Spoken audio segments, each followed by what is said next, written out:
Welcome back to the Morning Grind. Dean here. That's Dean filling in once again for Stevie. Of course, Stevie is knocking out his NASCAR content. If you guys want to hit Stevie up and learn about what's going down in the NASCAR streets, you know where to do so on RotoGrinders.com. Today, we are going to continue our series. Well, we've been doing DFS personalities. Today, we're going to welcome once again somebody new to the RotoGrinders family, a new content provider. It's Tim Buell. You know him as Tastefultides on the DFS circuit. And who is Tim Buell? Well, check out his RotoGrinders page. You check out his overall ranking. He's currently 97th out of 48,000 people. I rounded up, 47,000 and change. Currently 106 in the Player of the Year rankings. He battles with the big boys as far as being a super heavyweight. Currently 61st out of 1,300 people and change. 108th in NFL. NHL, you're 22nd. That is the resume. What's going on, Tim? Nice to meet you. Nice to meet you, Dean. How are you?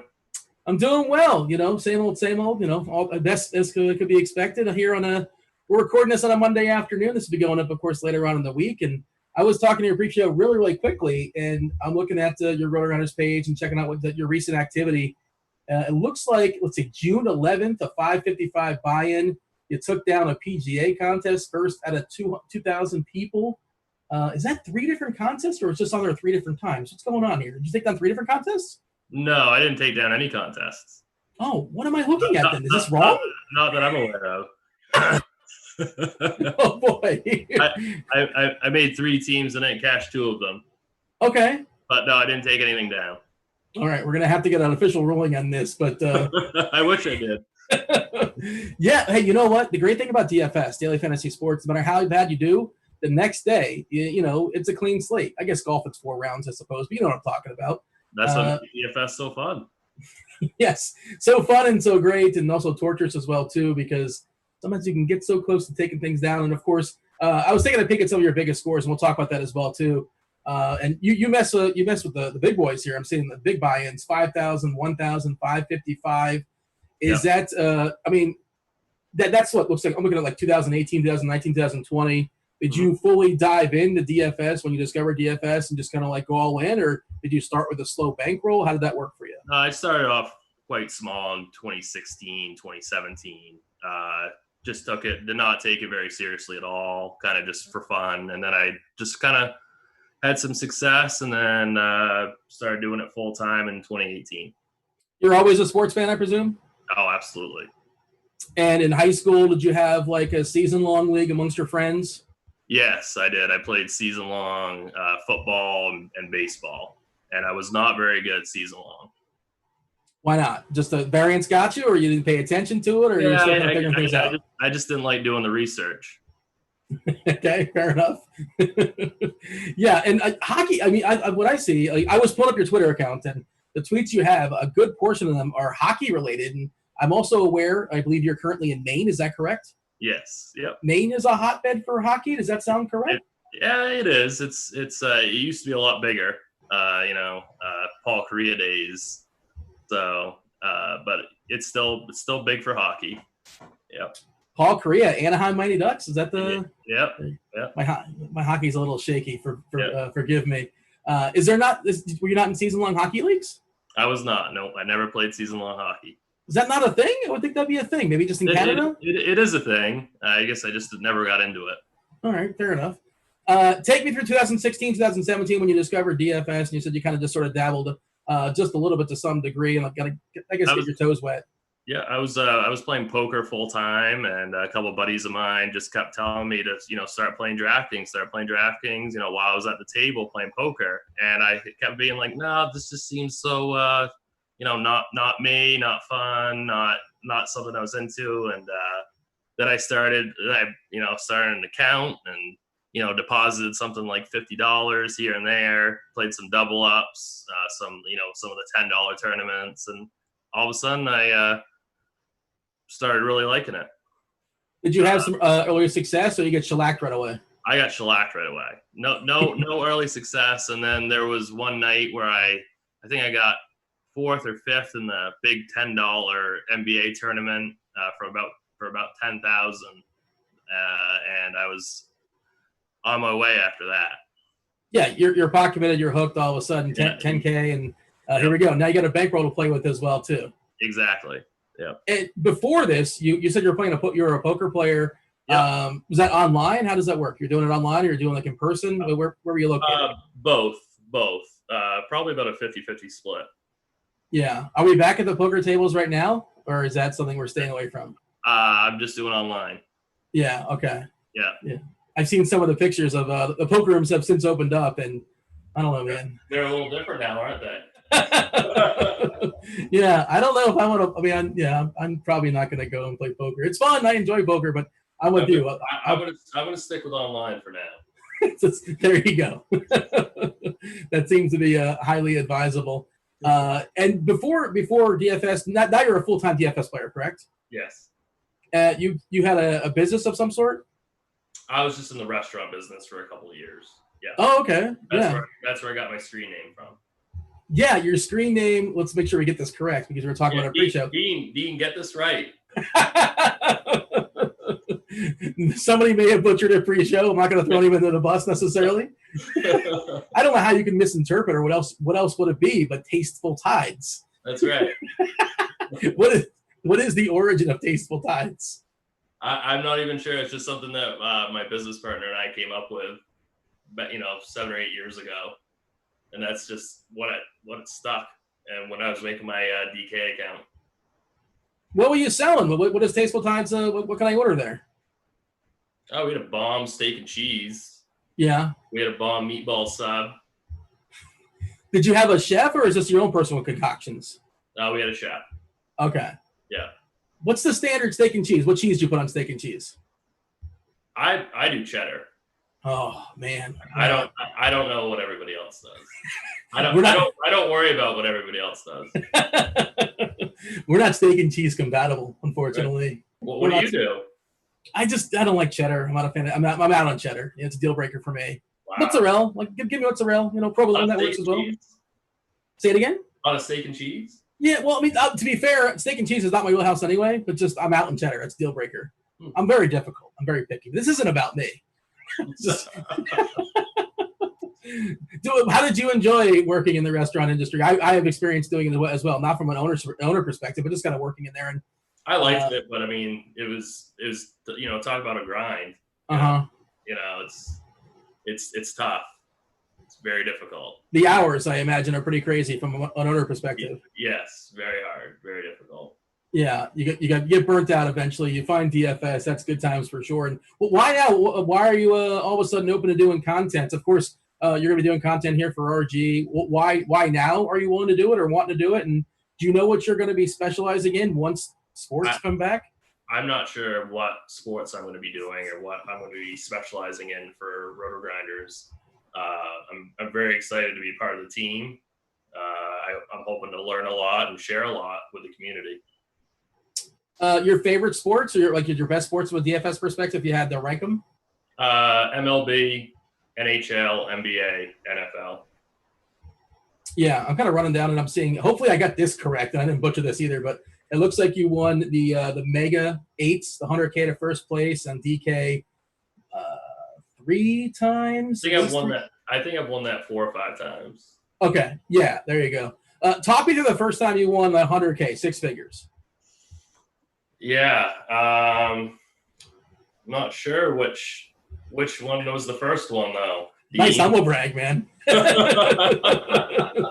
Well, what's like the first time you won like a monster hit? Like, are you somebody that stares that you're currently winning for every 5 minutes, every 10 minutes, every 20 minutes? Can you sort of like watch a movie and turn it off and check back in 2 hours? No, I like to sweat the games. Definitely. Definitely like to sweat, hockey or NBA. Those are the most fun to sweat. Baseball can be kind of tough because you might have a stack of 4, 5, 6, but 7, 8, 9's up. Mm-hmm. So you have no action in that particular moment. But I won 100K the night that Mike Fiers threw a no-hitter, his last no-hitter. Wow. That won me the 100K, the 888 that night. That was a lot of fun. Mike Fiers. Yeah, he was like 2% owned, and he threw the no-hitter. And he got me to the top. You said he threw two no-hitters, right, Mike Fiers?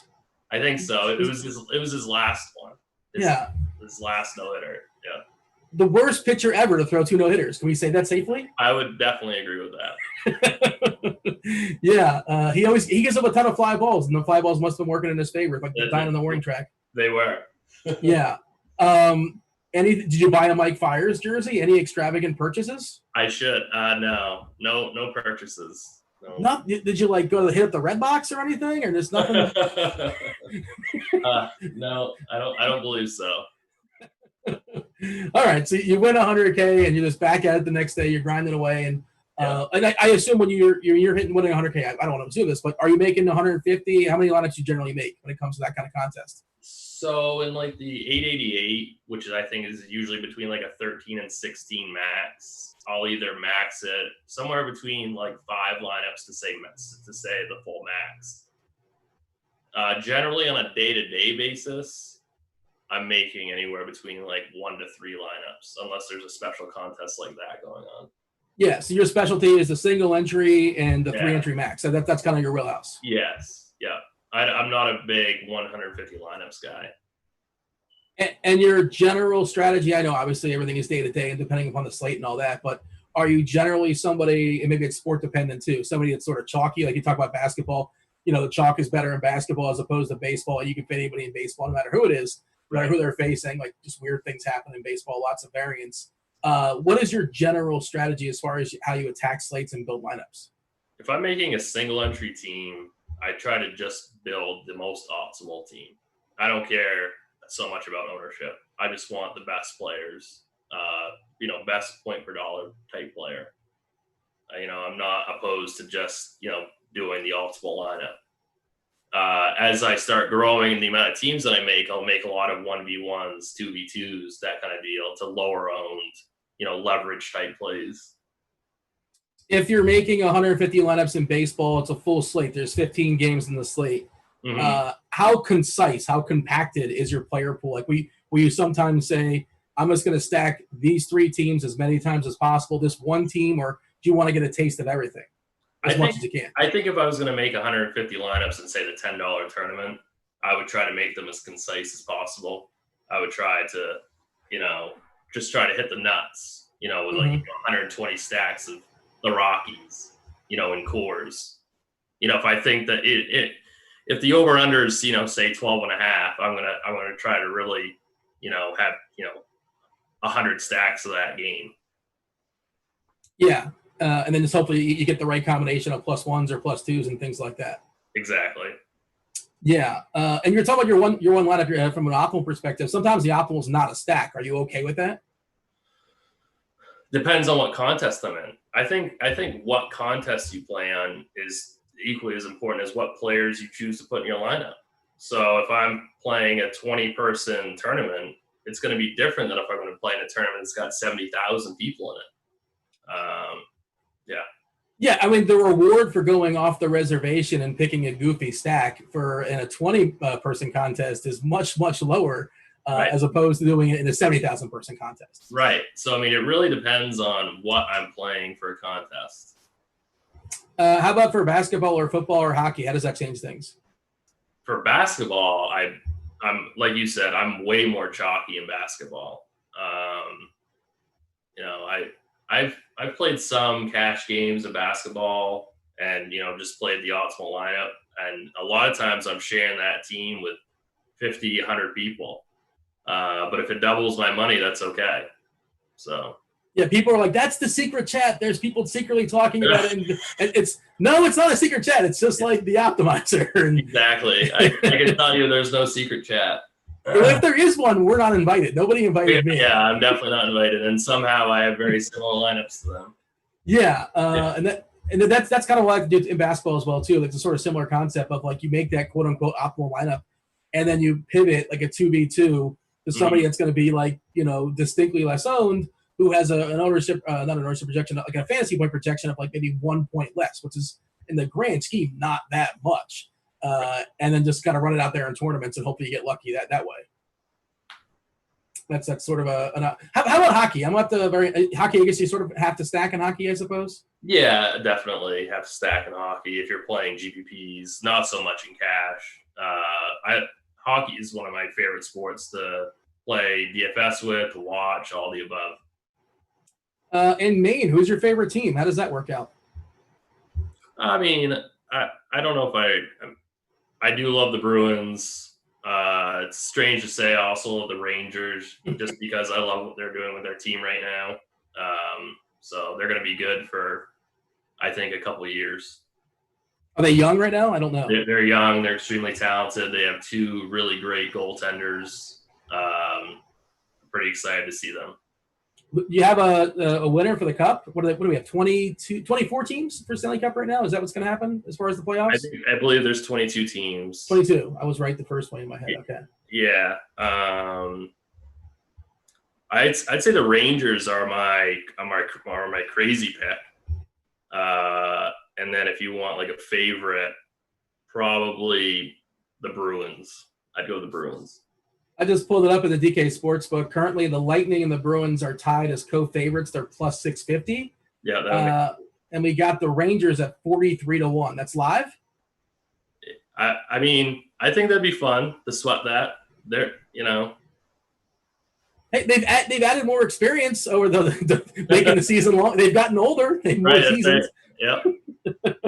I would definitely go with the Bruins with your safer pick, and then your Rangers if you want to be crazy. Yeah, and I assume we're going to have DFS for the playoffs. I would imagine that's a. Oh yeah, I would assume so.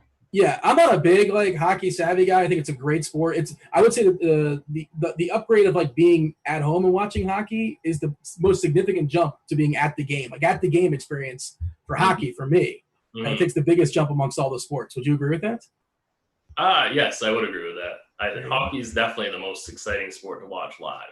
Yeah. It's good. Yeah. The sounds of the game are pretty cool. So it's good times for sure. Yeah. Do you have a most exciting at the game? I'm at the game and I'm watching at moment. Doesn't have to be hockey, any sport. At the game, I think it was 1998. I watched Mo Vaughn hit a walk-off home run against the A's at Fenway. Mo Vaughn, the hit dog, man. Yeah. Oh. Man, he was a lot of fun. He's one of those guys that kind of gets lost in history. You forget he happened. He does, yeah. And he went to Anaheim, got paid a ton of money, and I don't know, was it injuries or he just stunk all of a sudden? I can't remember what happened to him. I think that was just toward the end of his career. Yeah, he was like Ortiz, left-hander, right? I think he was left-handed. Yes. Oh. And you're a Red Sox fan as well? I am, but I don't really have a favorite team just because of it's tough to have a favorite team when you grind DFS every day. Yeah. Well, who was your favorite team 5 years ago? Probably the Red Sox.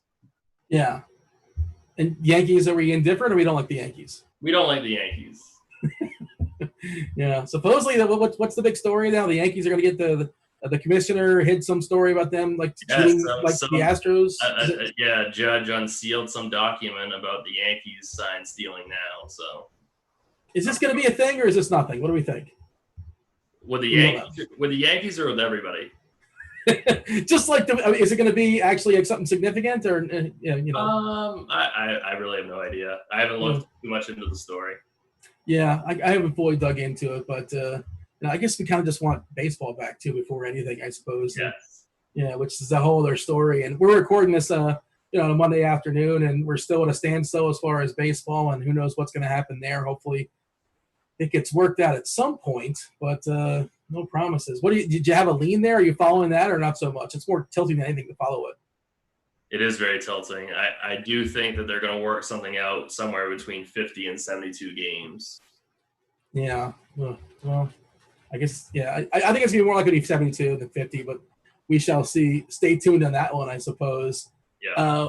What do you tell people you do? Somebody's like, hey, what do you do for a living? What's your answer? Because now you're a full-time DFS player, and that's I tell them that I'm a full-time DFS player, and they'll ask me, what's DFS? And I'll say daily fantasy sports. Then I'll say, have you ever heard of DraftKings? And they'll say, oh, yeah, I have.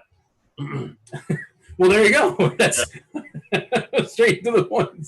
I guess I make it more difficult than it actually is, I suppose. It can be a little bit awkward. Absolutely. Yeah. It's a little, yeah. I hear you. Yeah, I guess I should just say that. Just play DFS, and that's it. Just rip the Band-Aid off, Dean. Yeah, well, if they don't want to talk about it, they'll just kind of nod and smile and okay, cool. You just pretend they're talking about it if you don't want to dig into it. It's okay, sure. That's good enough for me. Why not? You grew up with, I'm told, you're friends with the Podfather Fantasy Mansion. Can you confirm? I am, yes. I did not grow up with him, but okay. I have been friends with him for about 15 years. Is he in the same general area? I don't know. No, but we had some mutual friends that lived in my area. So, Can you give us some dirt on the Podfather? Anything? Any nuggets? I don't know if I have any dirt, other than he's a really good season-long player. Football. Okay. He's really good. He's who I used to play season-long with. Well, that's why you kept losing. He was beating you. Yeah, he's very good. Matt's a really, really sharp guy. This is the most important question, though, when it comes to the Podfather. Have you ever gone to brunch with him? I hear he likes brunch. He does love brunch. I have never been to brunch with Matt. I feel like that would be a very intimidating experience. You got to keep up with him in the mimosas. I don't know what his brunch. I did go to his wedding though. Oh, okay. Yes. Was it at brunch time? What time was the wedding? You remember? The wedding was right around brunch time, but the reception was past brunch. Yeah, there you go. And I'm sure if you probably don't remember a heck of a lot. If it's the weddings I go to. That's right. It was a good time. Yes. Give me. We talk about jobs. Give me your worst job. You have like a terrible job you ever had, like a terrible job experience. Anything you can think of? Just an awful job? No. I used to cut fresh cut seafood at a grocery store, and that was pretty disgusting. You were like in high school or something, or yeah. How do you fall? Well, Maine. There you go. That's how I was. How do you, seafood's big in Maine? That's my understanding. Yeah, it's huge. And were you good at that? Did you seek that out, or you just kind of fell in your lap? I'm pretty sure I was terrible at it. All right. Well, you moved on to other things, I suppose. I wanted to ask you, like, I like to dig into people's Twitter, like, the tweets they have and things like that. And I found your Twitter accounts. It's you're more there for information, and you're not interacting so much. You're asking a lot about hockey. I see that's what your interactions are. And if I have this correct, by the way, I have your Twitter page up. I think your very first tweet you ever made is 2018, unless you have like a burner account or something like that. Tell me I'm wrong. I think your first tweet you ever constructed was to Stevie, the host of this podcast, not me. I'm not Stevie. I'm filling in for him. But you're asking about like Montrezl Harrell in 2018. How about that? Yeah, I've been listening to Stevie, I think, since 2016 with he and the Siege. There you go. Yeah. I apologize. I'm not Stevie. I'm sorry. I'll do. It's all good. I remember that because I remember listening to his podcast, and normally I would agree with Stevie on that take. It didn't make any sense to me. You can throw him under the bus retroactively like 3 years ago. Sure, why not? It turns out I was correct that evening. I remember that evening. Scoreboard. Yeah. He's going to say small sample size. Exactly. Are you a BVP guy? Speaking of Stevie, I think he's a BVP guy. I'm not. All right. This is more things to take umbrage with Stevie. Are you an advanced stat guy? The analytics? You like the launch angles and things of that sort? I'm more into that than I am into BVP. Yeah. You're more You're pro bat, I guess. Derek Carty is the bat. I love the bat. Okay, yeah, I wasn't trying to get that out of you. I have no idea. That's great. Yeah, Carty. I of course, it's one of my tools in the toolbox for sure. I always check it out and see what's up on there. And I know baseball. The concept of optimal lineups in baseball is kind of a goofy concept, just because the absolute worst player in the sport can have, theoretically the best performance on the entire slate. That doesn't happen in any other sport, to my knowledge. But it's still worth checking out and seeing what he has. And if nothing else, I like the pitching projections in the bat. But there you go. Shout out to Cardi. Hopefully, we'll be checking that out and looking at it soon enough. What else do you dig into as far as making your baseball lineups? I presume we're talking about the idea of stacking. Stacking, ballpark, weather. Those are all huge elements. I don't use social media a lot to, talk and communicate. But I mean, following up on the news in any sport is just so huge. Even the stuff that isn't, stat equivalent.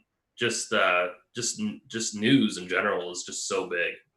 You're following guys on their Instagram and like seeing like who's partying at 3 or 4 o'clock in the morning the day before a game, that kind of thing? I don't follow anybody on Instagram. I don't have Instagram. But, Me either. Yeah.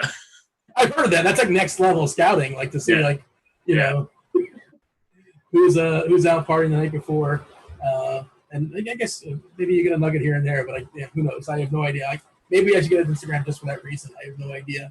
But yeah. Although you mentioned weather, do you happen to have a favorite person to follow from a weather perspective when it comes to sports? What are you trying to get me to say, Dean? Just asking a question.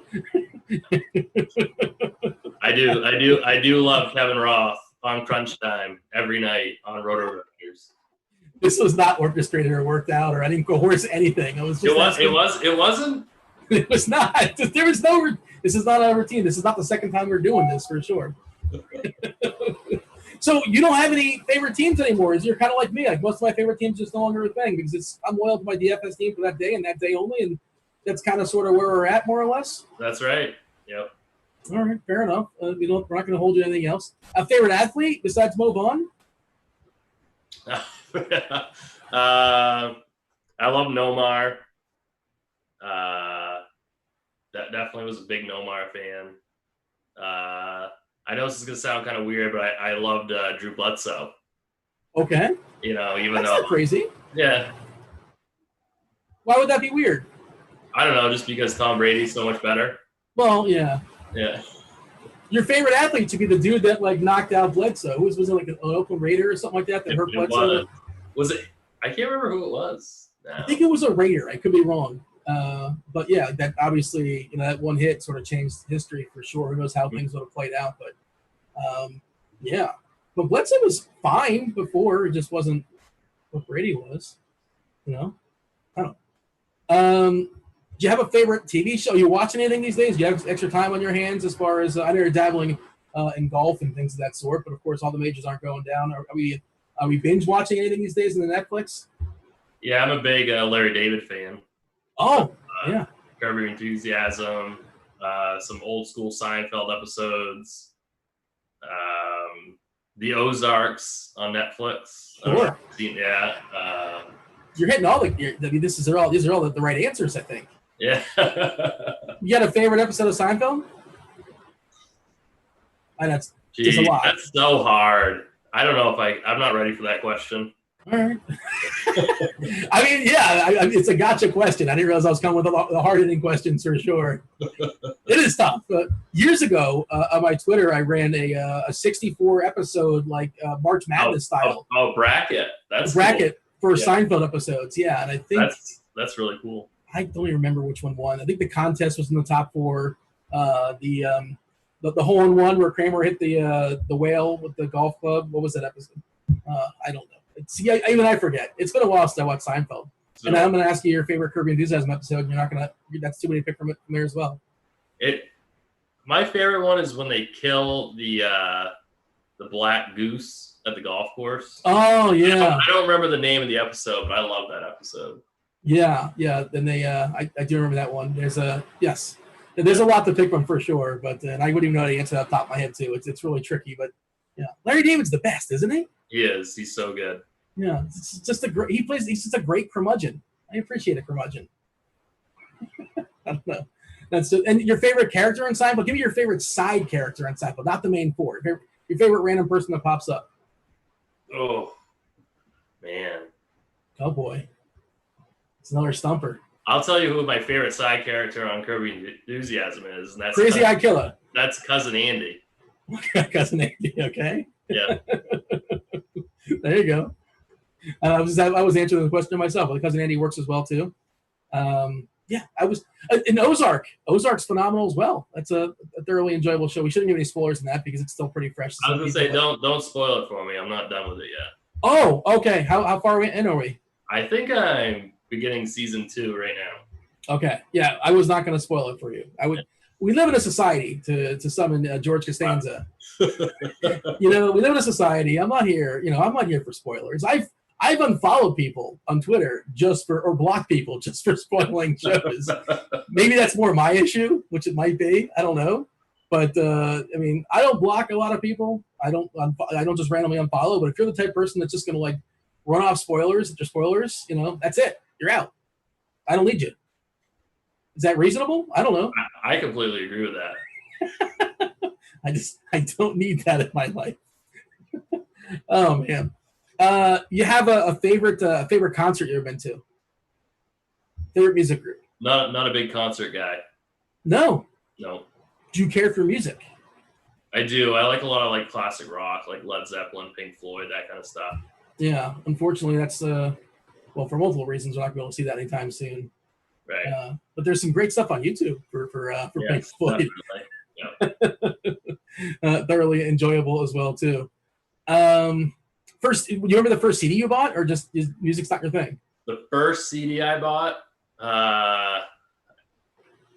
I think I was 10 years old, and I think it was a Sugar Ray Leonard, Sugar Ray. What was Mark McGrath? Yeah. What was his name? Mark McGrath. Okay. Yeah, I think that was the first one. Yeah, I was dragged to. I shouldn't say dragged to, but I was invited to a Matchbox 20 concert that Sugar Ray was opening, and Sugar Ray performed. And I was like, okay, whatever, I'll go. Sugar Ray wasn't my thing, but Matchbox 20, they're fine. Rob Thomas, sure. And like I watched the opener of Sugar Ray, and and like 30 minutes passed, an hour passed, 2 hours passed, and somebody comes out and says like, yeah, drummer's sick, we gotta go. Sorry. It's like, dude. So it's got a flashback to that, and there you go. Well, Sugar Ray, Robert McGrath is perfectly fine, I'm sure. He's very good at music trivia. There's a random tidbit for you. This is what I know of. I think he was good in like Rock and Roll Jeopardy or something like that. I don't know. These are the random things that are popping in my head. All right, so going forward from a content perspective, of course, we're doing content here at RG once sports start up again, and we're not exactly sure what sports we'll be focusing on, but for sure you're going to be all over it. What can we expect? Do you know if it's going to be video or audio, or if it's going to be you're going to be doing written content, or you don't know what that is just yet? I don't know. I haven't heard anything yet. I'm hoping it's audio and podcasts, but I'm going to do whatever they need me to do. Fair enough. What are we looking forward to this week? Do we play MMA? I have dabbled in a little MMA. I'm looking forward to some PGA, the Heritage tournament starting Thursday. Yeah, I'm looking at it, and we were talking about this pre-show actually before you jumped on, but what is it, like 44% to first place in that moneymaker? Is that about right? Sounds about right. Yeah, 2.25. And then there's Talladega this week for NASCAR, which is a really, really fun race. Is that like this isn't Stevie. It's a super speedway race. It's one of the most exciting races of the schedule, if not the most exciting. I'm guessing you haven't looked at anything yet as far as a content perspective. Do you have any first look guys you like, or anything from a NASCAR perspective, from a golf perspective? And again, I'm recording this on Monday. So I haven't looked at anything yet. Ricky Bobby's my guy. I think he's a good play. There you go. That's all I got for you. I don't have anybody else from a NASCAR perspective. Unfortunately, when Stevie jumps in here, again, hit up Stevie's content here at RotoGrinders. You can find that. Everybody knows where to find that as far as his NASCAR stuff. That said, I do want to welcome you to RG. Welcome to the RG family, Tim. Tastefultides. Want to get that correct? It's Tastefultides in the DFS world. Anything else you want to say to the people, or shall we step aside and get out of here? I think we're ready to go. Thank you so much, Dean. Yeah, happy to have you. Welcome to the RG family. Looking forward to your content. That is Tim Buell, a.k.a. Tastefultides. I was Dean. This was the Morning Grind. We're out of here. Holler!